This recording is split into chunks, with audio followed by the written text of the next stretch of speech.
Hola amigos de Wine News TV, les invito a conectar conmigo y con mis invitados en Wine News TV On The Go, un podcast que a su vez es un espacio donde aprenderás sobre el mágico mundo del vino a través de invitados de todas partes del mundo que nos contarán sobre sus proyectos para obsequiarnos de forma embotellada música, fuego y leones, como decía el gran maestro argentino Jorge Luis Borges en su poema Soneto al Vino.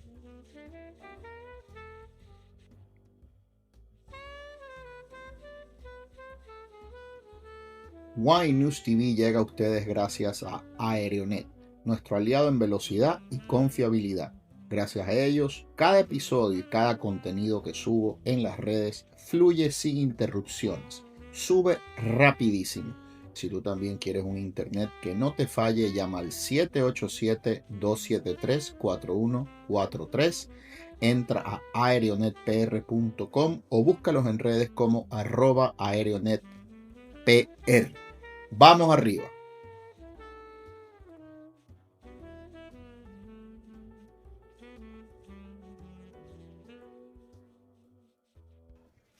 Hola amigos de Wine News TV, arrancamos este 2026 con unos vinos espectaculares en un lugar extraordinario. Estoy con Alycia Mondavi del proyecto Aloft, Dark Matter y Humble Beginnings. Estamos en Willow Bennett, el restaurante de Willow aquí en San Patricio. Estos vinos llegan a Puerto Rico con Fine Wine Imports.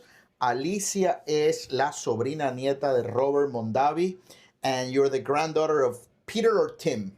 Peter Mondavi. Yeah. So we are with a person who literally, well, not literally because you wouldn't be alive, but has wine in your blood. I do. All right. So tell me a little bit before we get into the wineries, the brands, the labels. Tell me a little bit about growing up with your grandfather, great-grandfather, the Mondavi name, and how you were exposed to vineyards and bottles and bottling plants. I mean, it's something that I guess your first recollections, your first memories, literally are attached to the wine business, right? It really is. The winery was my backyard. So I grew up climbing over hoses, playing in the vineyards, riding on tractors, all of that. I grew up with three sisters. The four of us were raised on the Charles Krug Winery Estate, which is the original Mondavi estate that my great-grandparents, Rosa and Cesare, purchased in 1943. And they bought it from a German person, right? So he was actually Prussian immigrant. Okay. He was exiled from Prussia. He was a journalist, exiled from Prussia, and he came over, ended up marrying a local California girl, and as part of the wedding dowry, they were gifted the 147 acres that the Charles Krug estate resides on today. And Charles Krug was the Prussian immigrant that we ended up, he actually had passed away before we purchased it, and then I went through Prohibition, shuttered its doors during Prohibition, and then my family got the opportunity to acquire the winery after Your Prohibition. great-granddad was Cesare Mondavi? Cesare Mondavi, yes. Cesare Mondavi, Yeah. father of your grandfather and father of Robert Mondavi. Correct, yeah. So it was my great-grandparents. They made the move over from northern central Italy, early 1900s, about 1908. They made the move over to Virginia, Minnesota, of all places. Oh, really? Yep. They ended up in an iron mining community. They did mining in Italy, and then they moved to another mining community here in the U.S. And very quickly, my great-grandfather Cesare and his beautiful wife, my great-grandmother Rosa, they decided to get out of mining. They ended up buying the local grocery store. And in Minnesota? In Minnesota. And when did they make the move to west? So that was in the 20s that they ended up doing that. Actually, it was 1818, I think, is when they picked up and moved to California. They started in Lodi, and then shortly after residing in Lodi for a bit of time is when they ended up making the move to and buying the Charles Krug estate in 1943. So it was post-Prohibition when they got into Napa Valley, I should say. But my great-grandfather bought the local grocery store, and wine was the last thing on his agenda. Oh, he wow. was sourcing produce, and all of the locals came and knocked on his door to source his grapes to make his household wine. So he began sourcing grapes from California and then shipping it back via rail or trucking, and started his own trucking business just to transport the produce and the grapes. And he became the main broker in Virginia, Minnesota. For the entire community. And then fast forward, Prohibition hits, and then suddenly alcohol was illegal. But most people do not realize that there was a small caveat that each household could produce up to 200 gallons of wine for medicinal and religious purposes only during Prohibition. And my great-grandfather Cesare became the main broker up and down the entire U.S. So he started stopping at all of the major cities en route back to Minnesota. And he created some wealth from this. Correct. And that's ultimately what allowed him to pick up his 4 children. They had 2 sons, 2 daughters. The sons were Robert Mondavi was the older of the 2, and then my grandfather, Peter Mondavi Sr., was the younger brother. Sisters in between them. And so they were born in Minnesota. So so they were born there and then made over, and then ended up in California, the whole family. And back then the women were not allowed to be involved in the family business, so they stayed in the kitchen. But the goal when my great-grandparents purchased the Charles Krug Winery was that it would be owned and operated by the 2 sons. Fast forward another handful of years, and we clearly hit some family drama. Yeah, there's been books, movies, everything. I mean, the Mondavis, they're like the Disneys of wine. My joke is there's quite literally case studies, and I wish I was actually joking, but there is still case law taught at Harvard Business Law, or Harvard Law School, that is case studies on how not to operate as a family business based on my family. So, right, on the rift that occurred. Yeah, so Robert and my grandfather ended up in court, and it did set precedents. It was Robert, as a minority shareholder, ended up walking away with everything, but my grandfather he kept Charles Krug. My grandfather struck up a deal with his brother. He said, what will it take and how much for me to retain the ownership of Charles Krug? So Robert put together a payment plan for my grandfather, and by the early 70s had him completely paid off. So my family from early 70s has owned Charles Krug. And your granddad lived up until 101. 101. We lost him almost 9 years ago. In a few weeks, it'll be 9 years ago. At 101, he went to work every single day up until 2 weeks before he passed away. And and I always have to preface that I grew up until I was about 10 years old with my grandfather and my great uncle never speaking a word to each other. And unfortunately, when I was about 10 years old, they buried the hatchet. So I did get the opportunity to get to know my cousins, Robert. How did they reconcile? I mean, they said enough time has gone by. Let's just talk. I honestly am not. The feud lasted, 30 years? 60s through the late 90s. Oh, wow. Yeah.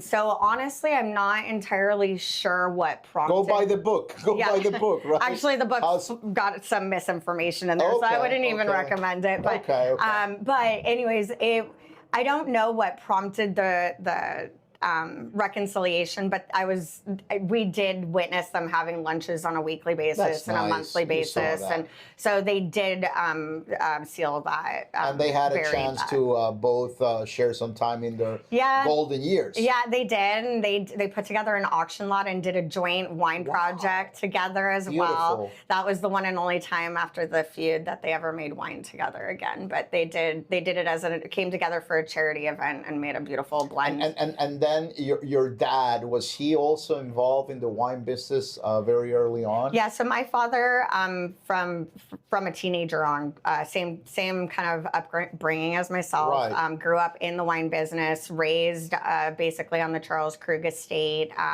It was when he was about 20 years old is when he really started getting involved in the business. He was 21 when he sat through all of the court hearings. Did he ever have a dream of doing something else, or was it was never a possibility for him to do something else? My father made a point. He wanted it to be his lifestyle. He wanted to be a winemaker. He's very knowledgeable. One of the few individuals in Napa Valley originals that still truly understands soil, winemaking, everything. So he is an expert in land, expert in winemaking. How old is your dad now? He'll be 72 this year. Okay. Yeah. Fairly young still. Well, yeah, he's still very involved in Charles Krug. He taught my sisters and I everything we know, including my grandfather. In fact, my parents put my sisters and I, since we lived right on the Charles Krug estate, they put us to work every summer from the age of 10 on. We clocked in at 8 a.m., clocked out at 5 p.m., and we got our hour lunch break. And while we kicked and screamed because we thought it was child labor and torture, looking back, I would not change it for anything. anything. Did your mom, is she still with us, your mother? Yes, my mother turned 72 this year as well. And does she come from a wine background as well? Nope, not at all. She's a kind of farming, ranching background. So it was... She's Californian. She's Californian also. And your dad was born in California. And my father was born in California. Okay, all right. Let's get into you now. Yes. You grew up amongst vineyards, probably picking grapes. Do you recall, because I'm sure you had, a little bit of wine diluted with water since very early on, like they do in wine families and in the old world. Do you recall which, and I'm sure it's Charles Krug, but which was and maybe I'm mistaken, but do you recall or you have a recollection of the first wow moment you had with a wine? Was it a Chardonnay? Was it a Cabernet? Like probably, I don't know, maybe you were 15, 16. Because when you're younger, you don't really appreciate alcohol or the nuances of a wine. But do you remember which wine was that parting of the waters for you before and after? Well, there wasn't one specific wine, but my sisters and I did grow up with little tumbler glasses, half water, half wine, starting from the age of 4. Right. And so for us, that was really like the work ethic and putting us to work at a young age. They wanted to introduce us to the wine industry at a young age, but also develop our palates and then instill a really solid work ethic. And so for us, that involved dinner with a little glass of wine, half water and half wine. And traditionally, it was a Chenin Blanc because my grandfather was known as the godfather of Chenin Blanc in California. And we're going to get into that unicorn of a wine. Yeah. Thank you. And so it was traditionally Chenin Blanc cut with water, or if it was a red wine, it was usually Cabernet or Zinfandel cut with water. And but moving forward, removing the water, like when you had 100% wine, do you have a wine that you said, oh, Dad, or oh, Mom, oh, my God, do you have one? Yes, and it's probably more of the experience than anything. Yeah, that's what I want to know. And this was honestly not even that long ago. It was, I was one of the sisters that tried avoiding getting into the wine business. And you told me that you were in the law profession. Paralegal for 8 years, was applied to law schools. And then before law school, I turned around and told my parents I wasn't going, and then got back into the wine business at that point. But for me, I actually had an opportunity. There was a group of vintners and students that came to Napa Valley, and they really wanted to put on a seminar for old classic Napa Valley cabs. And they had reached out to Charles Krug because we had a pretty extensive library going back to the 40s. The source, a good source of labels. Yeah, and they had asked my grandfather to present. Unfortunately, he was out of town. Gosh, this had to have been probably 12 years, maybe even 15 years ago now. And then they reached out to my dad. My dad was busy. My uncle was busy. So my older sister, Angelina, would have been next in line, except for she was busy too. Okay. So to make a decision of what to present an old library vintage at the seminar. And you had to make a decision. So I had to step up. And the vintage that was decided on was in 1959, Charles Krug Cabernet Sauvignon. And what was the most special part of the whole thing was, here's a wine that's clearly much older than I, because I was born in 84. So I much older than myself. So I'm like, oh my goodness, how am I going to present a wine that is much older than I? Those grapes were picked when Eisenhower was president. Yeah. So for me, I'm like, I'm gonna have to pull a bottle and open this with my grandfather, just so I can better understand and present on a wine my grandfather was responsible for making. And so I pulled 2 bottles from the cellar. I walked him over to my grandfather's house. You gotta take me there when I visit. I will. I have to see that library because I will. It's sort of like going to, I don't know, Margaux or Lafite in Bordeaux, but Charles Krug in Napa. Yeah. Is, you know, something that dates back and back and back. And we're babies in comparison to the old world, but we have pallets of stuff that's still not labeled that we're actively I going am sure through. you have wines because Charles Krug was founded 1880 something, right? 1861. 1861. So the oldest winery in Napa Valley. Exactly, and I know that. So you probably have wines there from the late 19th century, early 20th century that are probably not good anymore, but they're there, like bottled. We haven't found any of those. What's the oldest you have? We've got 1944 is when my family. Oh, we've got right, 44, when they Cesare bought it. It was pretty well shuttered up and not in use at all. And Charles Krug had passed away, so there was a whole period of time. What's the oldest you've had? The 59? So the 50. I've had a 56. But the 59 to me was absolutely stunning. It still had life. I walked 2 bottles over to my grandfather's house, which growing up, as I mentioned, right on the winery property, it was kind of the Mondavi family compound. My parents raised my 3 sisters and I in one house. Grandma and Grandpa lived in the middle house. And then just 100 yards past them was my aunt and uncle, and they raised their 2 kids, my 2 cousins in the 3rd house. So I went over to the winery, pulled out 2 bottles of the 59, walked it over to my grandfather's house, and I said, "Grandpa, would you be willing to taste this with me? I've got a present on it." And he said, "Oh, fine. Okay." So we opened it up. What a beautiful moment. Yeah, and he was a walking encyclopedia for weather. Really, from that year? I mean, everything. Yeah, and I was like, "So tell me everything you know." And so this must have been 2009, 50 years after the fact, 2010, thereabouts. Just about 2010 is probably where I'd put it. And so anyways, he goes, "Oh, I probably even have the original notes." We couldn't find the original notes. But what I found most fascinating, he goes, there was only a few of us in Napa Valley at the time. Of course. It was still under almonds, peaches, walnuts, and pears of that nature. Did he make it with his brother or by himself? So my grandfather was actually the winemaker, and Robert was the sales guy. So after the split, even my grandfather, part of the deal was to pay Robert back for the winery. My grandfather made Robert's wines. There was this understanding amongst wine aficionados that your grandpa was the better winemaker and Robert the better salesman. So I always say it was unfortunate that they couldn't figure out how to work together, because you had Robert, who is the marketing networking genius, and then you had my grandfather, who was the winemaker, innovator of the two. So my grandfather was actually responsible, and he developed cold fermentation and cold stabilization, which has changed winemaking on a global level as we know it. He never patented it because he wanted it available to all. Very different, very generous, very different mindset from his brother, and ultimately they bonked heads one too many times, as many families do.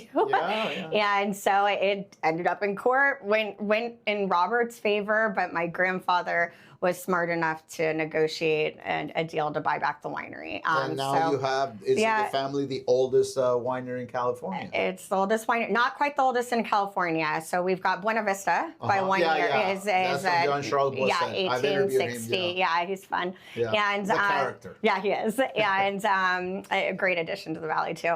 And so we have a lot of history, and the family, obviously family stories go way back.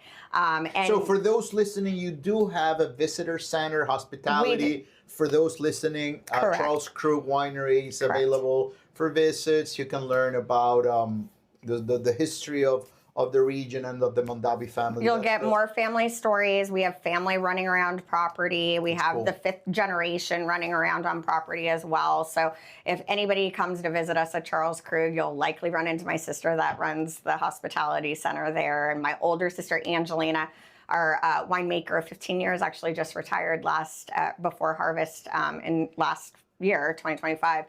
And my older sister was just hired as our head winemaker. That's a great segue to get into your generation. Yes. And we have a couple of wines here. We have the this is the Loft Chenin Blanc, 100% Chenin Blanc, and we have a Loft, 100% Cabernet, and then we have the dark matter. The dark matter. All right. Before we get into the wines, tell me how this projects, these three wineries came to be, how the sisters got together. I love the fact that you put this business together when the youngest sister was 12. 12, yeah. Tell me how this all happened. Technically, I don't know if it was legal that we launched a wine business. It was a silent. She was a silent partner. Yeah, it was. Well, we were all under the age of 21, so I don't know. But anyways, it was really comical. My grandfather had actually, we had just sold off a parcel of land in Napa Valley. We had a neighbor that wanted to square off a property, and he kept offering us. He wanted it so bad, just a little piece of our property. And finally, my grandfather goes, "You offer us fair market value, and we'll consider it." Well, then we ended up with a little bit of money that we were like, what can we invest this into? And ultimately, my parents, my father helped us find our first parcel up on Howell Mountain in 2000. Well, actually, my parents found the first parcel in 2001, and we purchased that. It's 20 acres, 10 acres developed to Cabernet. We fell in love with what Howell Mountain had to offer. Mm-hmm. A couple years later, that's when we got the gift money from my grandfather, and we rolled that into another investment parcel on Howell Mountain, which is our Dark Matter Zinfandel property. And we kickstarted our Dark Matter project in 2005. So 21 years ago. I love the fact that, I mean, you are a descendant of probably the biggest, most well-known wine-related family feud in history. Yeah. And nowadays, you and your sisters work together in such a cohesive and perhaps amicable way, because you don't want to repeat the thing that you guys saw. So and that's the key. It is. We've lived through. There is something about. We don't want to repeat this shit. Yeah, generational trauma is definitely a thing, I love that. and it has been passed down for generations. And even I know my cousins have very different perspectives and stories than what my sisters and I grew up with. And they have their side of the story. Yeah, as I said earlier, is like there's always three sides to every story. Yeah. Their side, your side, and the truth. Yeah. So ultimately, most of it was never really recorded, and the two brothers just went their separate ways. And then my sisters and I got the opportunity to grow up on the original estate. And as I mentioned, we got put to work at such a young age. So when we did get that opportunity to buy our first property, we immediately were like, well, we've got to launch our first brand. And that became Dark Matter. And we came from a very classical, very traditional family. And hence why there's a skull on the bottle of the label, that it's a constellation of stars that forms a skull for the Dark Matter label. It was actually denied by TTB originally because and I reached out to them, and having that paralegal background, I was like, can you provide me a reason for why our design got kicked back? And their response was, well, skull and crossbones is the universal symbol for death and poison. Mm-hmm. And I said, great, where's the crossbones? Exactly. Because there's no crossbones on ours. And so ultimately we finally got it approved, and we were off to the races. And we named it Dark Matter because we loved the mystique behind it. But more importantly, we thought it paralleled the fourth generation Mondavis very nicely, because everybody seems to know our great-grandparents and our parents and grandparents, but nobody's really, just now I feel like the fourth generation starting to spread our wings, and we're just getting started. Even my cousins on Robert's side of the family were all starting to launch our own projects. And it's just so happened my sisters and I launched ours 20 years ago, and we've been having fun and off to the races ever since. But let's get into the Chenin Blanc. This a Loft Chenin Blanc is a new wine that is going to be available here in Puerto Rico through Fine Wine Imports. I am amazed by a couple of things. I mean, 12.8% alcohol nowadays is low to moderate, especially in California. It's a unicorn of a wine because seldom do you see 100% Chenin Blanc.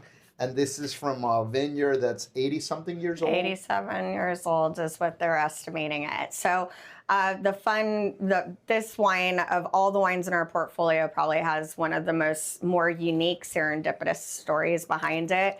In 2018, my sisters and I sat down, and we I selfishly love white wines. And so I wanted a white wine as part of the portfolio. And so I was like, well, what kind of white wine, what varietal should we add? And I'd been begging my older sister all these years. I was like, can we add a white wine to the portfolio finally? And so she goes, yeah, what do we want to do? And so we as sisters started throwing out all the white varietals. And we immediately were like, it's got to be Chenin Blanc because of Grandpa's contributions to Chenin Blanc. It's an homage to him as well. It really is. And as we say, it's kind of, it's a nod to tradition. And everything we do because of our grandfather's influence. And the balance here is admirable. You have a rich nose, which is, I mean, flinty. It has this florality, floral component, but then you have this rich citrus fruit that's right in the middle between ripe and green. It's sort of like a tangerine of sorts, and then you have some freshness, some like, I don't know if it's a minty note to it, freshness. And the honeysuckle is there, and there is this, you don't smell texture, you sort of anticipate what it's going to feel like, and I can smell this sort of richness, and then when I drink it, the richness materializes, it's there, but the acidity, the spine, acidity is the spine of a white wine, is amazing. It's like a ocean breeze in your palate. It refreshes you, it gives you this tangy, zesty lift to the whole experience. And then you have this sort of big nose, elegant nose, and then this zesty palate. Yeah, so this one was geared and made for my palate. Angelina, my older sister's our winemaker. And so we got access, we decided on Chenin Blanc, and then we started looking for Chenin Blanc, couldn't find Chenin Blanc anywhere. And those vintners that were growing Chenin Blanc, there was only 7 acres of it planted in Napa Valley in 2019. And nobody wanted to really give up any little Chenin Blanc that they did have. So we were like, okay, I guess we're just gonna have to plant our own. And then all of a sudden we got a phone call, and a friend of ours had just acquired this historic vineyard. And he said, a little birdie told me you girls are looking for Chenin Blanc. You're not gonna believe what I just purchased. And that's when my older sister and I rolled into this 87-year-old vineyard, or well, at that time, I was 86-year-olds, or excuse me, 80-year-olds. But anyways, we roll into this historic vineyard, and we instantly were like, okay, we got to work with it. We signed a year contract, didn't know anything about the vineyard, truly didn't even know if it was in fact 100% Chenin Blanc. So we signed a year contract, absolutely loved with what it had to offer, intentionally completed fermentation. So it's a bone dry Chenin Blanc because we wanted more of that very crisp, clean palate, kind of your patio sipper of a wine. And so we were off to the races, and we decided, okay, we'll extend the contract, the grape contract, for another 5 years. And at that point is when we reached out to the original family that had owned this property for over 75 years. And that's when they informed me, they actually told me, they're like, you have no idea. And I said, what am I missing? And they said, are you sitting down? And I said, yeah, I'm at my desk. What's going on? And they're like, your grandfather actually planted that vineyard for our grandfather. Full circle. Wow. So, and we had already released and done an entire vintage without knowing that information. So it was a year in when we figured out that my grandfather struck up a deal with a friend of his, and up until that point, he never spent more than $1,000 an acre. So once the prices started teetering over a certain price, or he wanted access to certain lands but didn't want to buy in the regions, he started phoning friends and being like, you've got the land, I'll lease it from you, I'll develop it, I'll farm it, and then I'll buy the fruit off the vineyard every year. So for a good few decades, this same fruit off these same vines went into the Charles Krug portfolio Chenin Blanc that they used to make. What a beautiful full circle. I know. And then the family started making their own wines off that property. And then my sisters and I got access to it in 2019. And it's only 7 barrels, which is what, 4,000 bottles? How many bottles?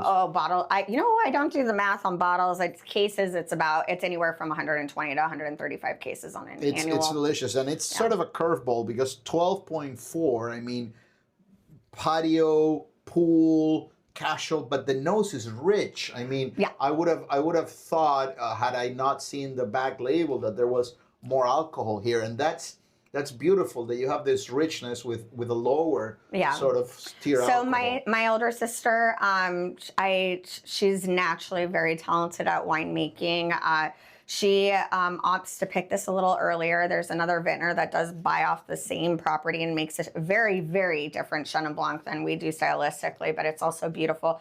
And but my sister opts to pick this a little earlier in the season. So less honey, more lemon. Correct, and that's what gives that zest. But then she also we do age it Surly's, and we keep it. We do 1 barrel new French oak, and then the rest is stainless steel. So that 1 barrel, which only makes up for less than 10% of the entire production of the wine, but that adds just a little extra creaminess and roundness Creaminess on and beeswax. No, it's a lovely, lovely, lovely wine. It's going to be about $80-$90 here in Puerto Rico. In Puerto Rico, which is a steal because I sell it for a little bit more at the winery. So and it's a unicorn. I mean, and all vines have this wisdom to them. Those roots go way, way down, and it's incredible. All that salt, all that, those components that they pick up and they reflect on the glass. All right, tell me about there's the Aloft 100% Cabernet Sauvignon. Yes. Tell me about that for those listening. Yeah, so the first wine we came out with was the 2005 Dark Matter Zinfandel. And then a few years later, we ended up purchasing our 3rd parcel up on Hell Mountain. Fell in love with it that much. And that's when we developed a 6-acre parcel. We ripped out 25 acres of trees and did a conversion permit and replanted to vineyard. So we had 25 acres of Cabernet, 1 acre Petit Verdot. We don't use the Petit Verdot. However, since we own the property, we selfishly take first pick of the vineyard each year. And we pick just enough for about 300 to 400 cases each year of the Aloft Cabernet. It is 100% Cabernet Sauvignon. It's southwesterly facing, so it gets that beautiful afternoon sun and ripeness that creates this palette on the wine that is your mixed berry pie. Actually, it reminds me of my grandmother's blueberry, blackberry pie, like through and through. This property screams blueberry, and it's got beautiful baking spices and caramel notes on that wine. And the name Aloft, you picked it. Tell me about the name. It means it's aloft, high above. The Charles Krug estate, which is where the family started, that is considered sea level. So it's about 37 feet in elevation. The Aloft property, as well as the Dark Matter property, you go up 16 to 1,800 feet in elevation. So these properties do have elevation, which means they ripen about a month behind what the valley floor ripens. They have to struggle a bit more because they're on hillsides, they're on slopes, very rocky. Vines, I wouldn't say love to struggle, but the grapes themselves come out just so opulent and rich and so concentrated with just amazingness that it's really been a fun region to work with. And since mountain fruit was such a new beast for my family had spent over 75 years at that point on the valley floor only, that it was actually a contentious topic within the family. And it's a fitting name, Aloft. Yeah. So high above, and we were off to the races with that cab. So first vintage in 2008, and then a few years later, that's when we went to the first original estate that we had acquired on Hell Mountain, and that's where my parents live and reside as well. And that's in 2011 we added the Dark Matter Cabernet to the equation, and the two wines side by side are so fun. I always say go to Fine Wine, buy a bottle of each, and do a side by side because they're only about a quarter of a mile apart as the crow flies. If you were to drive them, they're about a mile. They are night and day different. You've got that Aloft, that's your mixed berry pie, caramel notes and baking spices, but then you go a quarter of a mile down the road and you end up in a property that gets the Dark Matter Cabernet, which is in your glass right now. This is a beast. This is Shaquille O'Neal on stilettos. I mean, it's a massive beast, but with elegance. I mean, this is rich, powerful, concentrated, but it never gets sweet. It never gets disjointed. I mean, you can bite into the fruit, this black fruit, but you also have this lift, this freshness, this very sort of underneath hidden greenish thyme, something fresh, something not vegetal, something like menthol, something like camphor, something that it feels clean and within the power of the black blue fruit, you have freshness. Yeah. So just because that a loft property, as I mentioned, is southwesterly facing, so it gets all the afternoon sun. This property is southeasterly facing, so it gets all the morning sun, very little afternoon sun. So lower in alcohol. It's always notoriously one of the last properties in all of Napa Valley to get picked. You get beautiful, bright red fruits and blue fruits. Soft, the ripening. Yeah, and slow. I mean, the latest we've picked off that vineyard is November. November 20th was one year. We were sweating a little bit because we were like, is this ever going to ripen? But fortunately, Mother Nature held out long enough that we could let it hang. But that accumulates acidity as well. And correct. Yeah, and you get this beautiful acidity on this property that the Aloft property doesn't see. And so originally when we had launched both the Cabernets, we're like, are we cannibalizing our Aloft Cabernet by introducing the Dark Matter Cabernet? And my sister Angelina, she goes, well, if you could keep one, which one would you keep? And my palate leans Aloft. And I said, well, Aloft. And she goes, uh-oh. And I was like, oh, you're Dark Matter? So then we went to the other two sisters that we clearly own the brands with. They were already of age. Yes, at this point. And so they were split. So we went to mom and dad and we're like, okay, if you could keep one cab, which one would it be? They were split. So what? It's a 3-3 tie? Yeah, so we had a 3-3 tie. And so then at that point, I'm like, oh, I'll just pull the numbers. Numbers don't lie. And since I manage the brands, I pulled our sales numbers. It's counting bottles. And so ultimately we decided to keep them both. Of course. And they adhere to very different palates. Right. They're made my sister makes them almost identical in style. They're just so unique because of those microclimates that we have up there on Hell Mountain, but throughout Napa Valley as well. So those distinct microclimates make such a huge difference the blackberry, from property the cassis, to the other. This is cocoa notes, your cigar box. This one's got tea leaf in there. So when you were saying it's not vegetable, but there's something like herbaceous in there, it's like that tea leafness. The tannin there is so polished. You have the dusty tannins, those famous tannins that you can chew. And this has such a long life ahead. This is a gorgeous wine now. It loves me. It can only get better. Yeah. Shaquille O'Neal and stilettos. I know, I love that. Racing, walking nicely, right? Yeah. What a gorgeous wine, Alycia. Thank you for your time. I know that there's something new that's already available in the market. Maybe we can wrap up with that, the Humble Beginnings. Humble Beginnings. Tell me about that project before we go. Yeah, so we're just getting started with that. We launched it a year ago. Again, a nod to my grandfather and what he's taught us. My grandfather was obsessed with Russian River, his Pinots and Chards from Russian River. So for over 60 years, he sourced from Russian River, and Charles Krug had a beautiful Russian River Pinot that they used to make. And he convinced a buddy of his that owned the land so that he would develop it, farm it, and then buy the fruit. Very persuasive, those Mondavis. Yeah, very persuasive. He really was. And so that being said, my sisters and I grew up loving Russian River. And my mother, in addition, is a massive white Burgundy fan. So we knew we wanted to stay domestic, but we love European wines. But at this point, we're like, let's stay domestic. This is right in our backyard. We have access. We have friends that own phenomenal properties in Russian River that we can tap into. We love the cool climate of Russian River. The acid is a common denominator in what we produce, but we love the acidity that Russian River brings. And it's not these big, opulent, over-the-top, like buttery Chards your extracted cab level Pinots. Yeah. They're very finesse, very terroir specific. They are lower alcohol as well. They're all under the 13 and a half. Taste those. Those drive me crazy. Yeah, and that one's also fun too, like the skull. And then we followed up the skull design with a very classical, traditional design for a loft. And then we went back to edgy. So the Humble Beginnings has no front label. Exactly, no front label. And you think it's either a tester. Yeah, a shiner. Exactly. Or is this a damaged bottle that lost? But sometimes you see that a bottle gets damaged and the label is like peeled off. Right. It's like messed up. Here it's all clear. It's perfect. So it looks intentional, right? Yeah.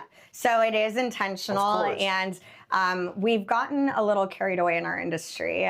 Probably the first, I mean, our dark matter and our loft packaging is very bougie. It's very beautiful. We have magnetic boxes. We go over the top with our packaging. But we've found that our industry, some vintners are spending more money on their packaging than they are their juice these days. And they're just selling it based on what's flashy, showy, and gimmicky and all that. Yeah, marketing. Some make umbrellas and beach balls. Yeah, and so my sisters and I just made that. I had designed a label, ended up hating it before it was going to print. And so my sisters and I regrouped and we decided, why do we need You had this sort of vision here in Puerto Rico? I was in Puerto Rico. Yeah, you were here. 2 years ago, middle of the night, woke up out of a dead sleep, woke my sister, smacked my sister. She was sleeping in the bed next to me. The winemaker. The winemaker. And I told her, we're not printing. I hate the label. I hate the label. And instantly we had to pivot, and all of my sisters and I decided, well, why do we need a front label? Legally, our government only requires certain information, and it's just been us vintners that have decided what goes on a front label and what goes on the back label. Well, you can legally, and having the paralegal background, I was like, oh, legally, all I have to do is put it all. When you analyze a piece of legislation, you always think of, does it allow it? Well, the other way to think about it is, does it prohibit it? Exactly. And so we decided it was another edgy, really fun disruptor for our industry. We also are still the only winery on the Northern Hemisphere to accept cryptocurrency. And so for us, Humble Beginnings, we wanted to go back to the roots, back to the basics, focus on where the juice comes from, the terroir, let the wine speak for itself. And it's very reminiscent. We have a lot of Master Soms right now geeking over our Pinot and Chard and our Cab, because they're very reminiscent of how they used to be made in like the 50s, 60s, and 70s. But if that is the style, there's a connection to the less is more motif, right? Like Steve Apple's and Steve Jobs with Apple, and like design, and then let the juice speak for itself. No need for a marketing tool or amazing, fantastic. So no, it's been a fun one, and we've got vintners who are like, what are you doing? Some people think it's stupid that there's no label. I actually had a collector that texted me right away, and he was like, Alycia, call me immediately. Something's wrong with the new project. And I was like, what's wrong? I'm in a meeting. Can you shoot me a photo? And he sends me a photo, and he goes, there's no front label. And I went back and forth whether I wanted to include an insert to explain why there's no front label. And ultimately we decided, nope, let's see what happens. Like that. You can pull it off. You guys are Mondavis. You can pull it off. It's also in a lineup with other bottles. It stands out. It stands out 10 times more because it's the one bottle that is missing something, and it just catches your eye. So we ultimately decided to go to less is more, and let's focus on the juice and just honor our industry that, as non-glamorous as it sounds, it does start in the dirt. And we do seem to forget that there's a million steps between the dirt and the final bottle. And Humble Beginnings, if you come to think about it, a lot of the people who start making their projects, they just bottle the juice without anything outside. So Humble Beginnings is like a beta, like a test sort of thing. And it also garnered the name Humble Beginnings because it's a humble reminder that everybody's got a different journey through life, and also just, like I said, honor that path that wine takes from dirt to table. But also, we wanted to launch the brand in 2017, and we ended up having to walk away due to fires. So we kind of licked our wounds, walked away, and we're like, we'll circle back in a couple years. Well, we decided to come back and try again in 2020 to only have to walk away again because of fires. And so we got our first opportunity to buy fruit in 2023, and that's when we... So in order to wrap up, before we wrap up, socials, Mondavi Sisters? Mondavi Sisters. We are on Instagram, Facebook, and Twitter, or X. X. And the website for people to check out more? And the websites, each brand has its own individual website. I'm actually in the process of building out the Mondavi Sisters website myself as we speak. But aloftwines.com, we have darkmatterwines.com, and then Humble Beginnings. Mondavi Sisters.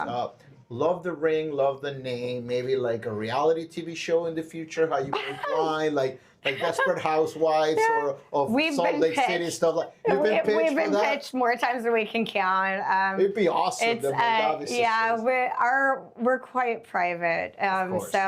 For my sisters and I, we did go down that route of we've had producers go, oh, you can be the next Kardashians, and we're a unit. Anybody that knows of our brands or my sisters and I, we are known as the sisters, the Mondavi sisters. Even back home, everybody knows us as the sisters. And in spite of the fact that you guys are private, thank you for sharing half of the interview was consumed by the story. I mean, of your family. Thank you for this. Of course. I do look forward to visiting California in the very near future. Absolutely. And going over there and tasting wines at both Charles Crook and your different projects. Yeah, absolutely. Thank you so much for this. Absolutely. It was a pleasure. And I look forward to hosting you back in Napa Valley, too. I will visit. And anybody listening. Yeah, best of luck in your couple of days here in Puerto Rico. Mi gente, incredible wines con Alycia Mondavi, parte de una histórica familia de California